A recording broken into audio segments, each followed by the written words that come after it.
my goodness, everything's gone completely insane, guys. It's been going for the past couple of years, and quite frankly, I'm tired of it.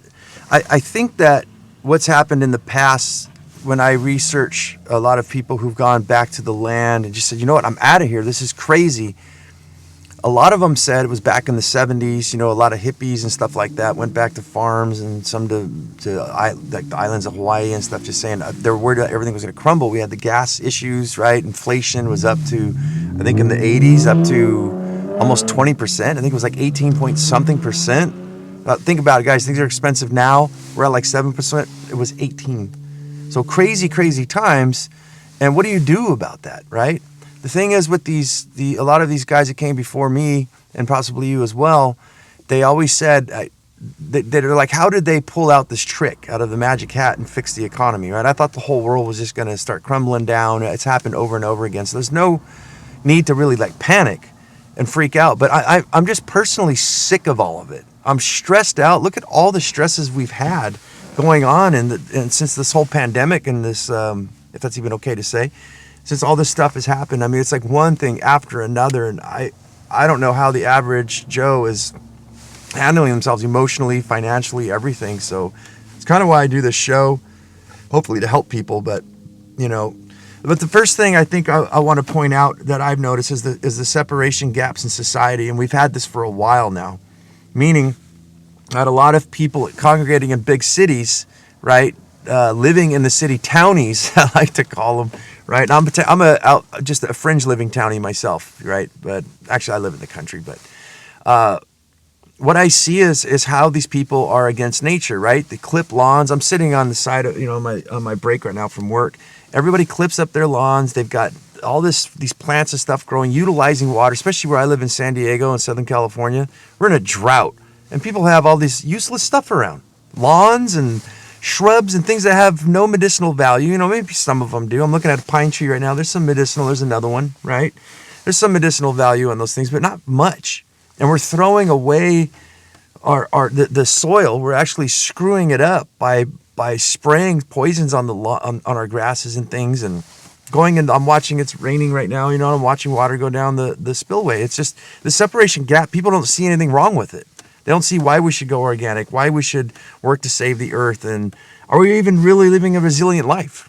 When you look at people's pensions being attacked by stock markets and stuff, I mean, a lot of things people don't even know what's going on economically. They're not financially savvy enough, yet they hold themselves in these little cubicles and then shun out the people like us. We are the dirt people, the soil people, right? The people who care about nature, who want to make a difference and want to produce so much, we have to give it away, right? And trade amongst ourselves. We just give it as gifts, but we're not allowed to. So I mean, the separation is that all the rules and regulations and things, you can't go and conform or I'm sorry, how would I say, convert your front lawn to a garden in most places without consent by the city. Look at the migration patterns happening in the United States right now. A lot of people are getting sick of California, New York, and things like that. You can see the U-Hauls, which is very interesting on the graphs of how many U-Hauls are being rented one way into what city, what state, and a whole bunch of them, Texas, Florida. One of the things we're experiencing, I just heard a few days ago, was that so many people moving into Texas because of the laws and regulations are more business friendly. They're turning Texas into California, where there's more rules and regulations. So you see the gaps in society.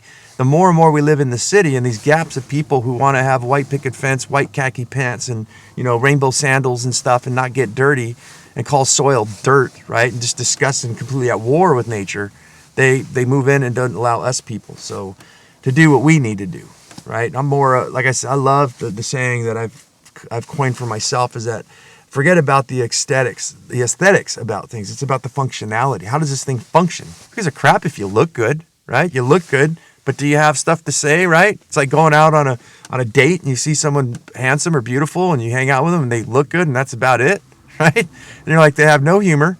They're not really intelligent. We don't have anything in common. This person, the fact that they just look good that's pretty much it. You got nothing then.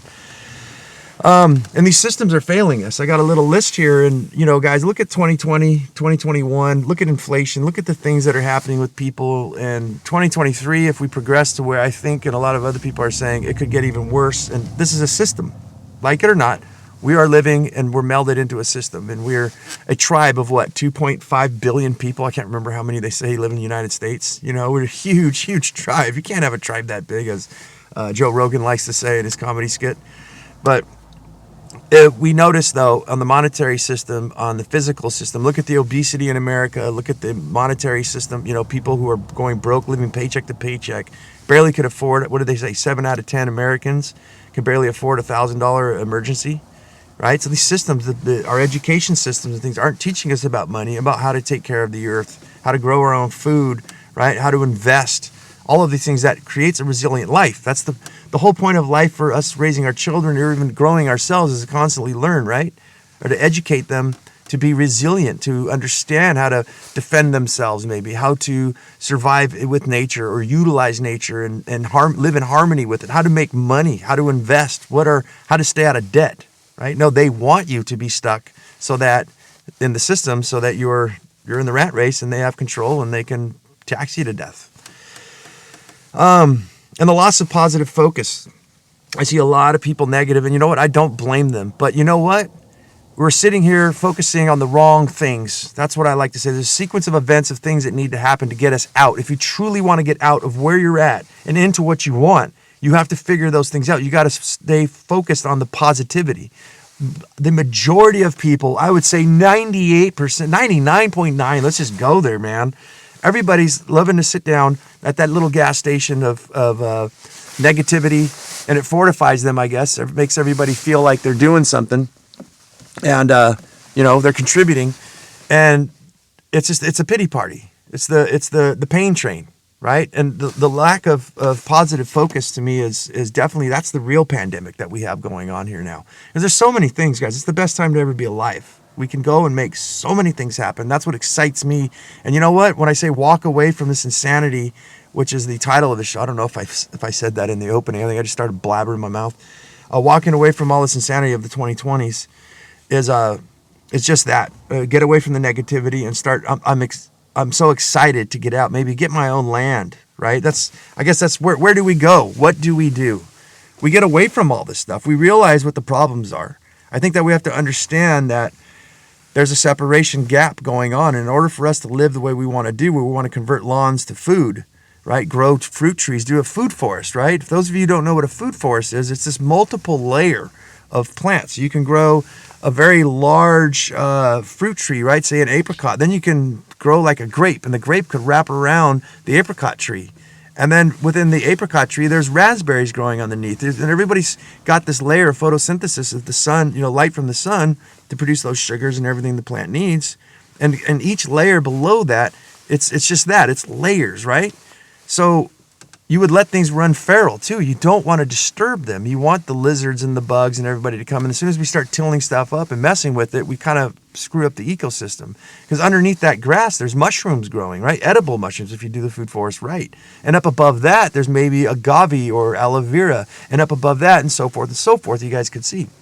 So these are the type of things I look at for myself, to not get panicky and say that it's the end of the world and everything's going to come crashing down. We're all going to die, right?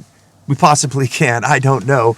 But I'm going to fight my way through to live that resilient, sustainable life and get back to the land. I think that's where I look at is I just have this vision of becoming more of a producer, right? Having a huge food forest, having swales and key lines, depending on where I'm at, but a place with plenty of water, right? Like Florida would be just wonderful. Nice warm weather, sunshine, plenty of sunshine, plenty of rain, land, right? And I don't mean the dream of that I will hope bad for people. I just want to be in the position where I can watch all this stuff going and say, hey, how horrible it must be for everybody, right? Hey, pass me some of that moonshine I brewed over there, right, last week. No, not the black cherry, the apricot, please, right? And let's get some of that mango jerky and, what are we going to put on the smoker today, right? Should we do some pork, or should we do some chicken or quail or maybe some alligator? Like, what are we going to barbecue up, and having a lot of resources, living that simple, clean life where you're not in the hustle anymore. But I guess the biggest thing I'm looking at is, where do we go? What do we do? And we definitely need to get away from these systems. We're confined in the city, right? So you got these small little areas where to produce a lot of your own food, in my knowledge, experience, and research, it's about an acre of land per person, right? And that's densely doing that. And I don't even know if that's accountable for leaving a portion of the earth of your land, that acre, alone for nature, say the birds and the insects and things like that, right? Unless you're doing a full food forest, permaculture stuff where there's no till, right? Maybe you're creating that jungle, right? But you're not going to do that in the city. So the answer to me, we got to get away from this system. We got to get out of these cities and maybe utilize them. Like the way I do is I utilize these because there's huge money here. That's what's getting me out of the system. I'm working, and unlike a lot of the people I see who are suffering, depressed, and maybe drinking too much and just always angry and negative, they don't have a plan. They're in this and they think this is all there is. And to me, we need to broaden our minds, I think, and get back to the land. And this show is riddled with all kinds of things to how we can utilize land. The future of the show, too, is going to be a lot on how to utilize permaculture, how to produce your own energy, all the sustainable, resilient living stuff.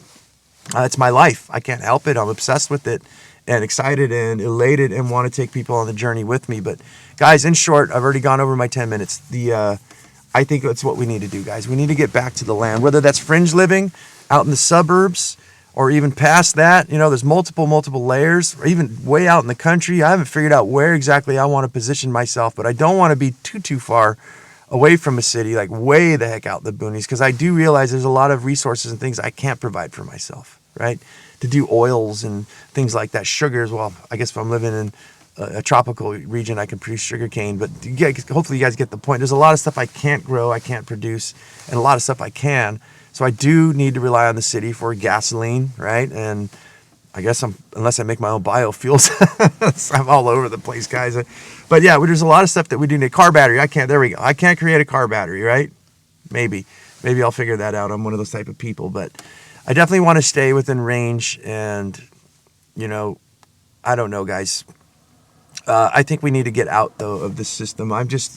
Even if times were good, it's not conducive. It's not healthy, I think, for everybody.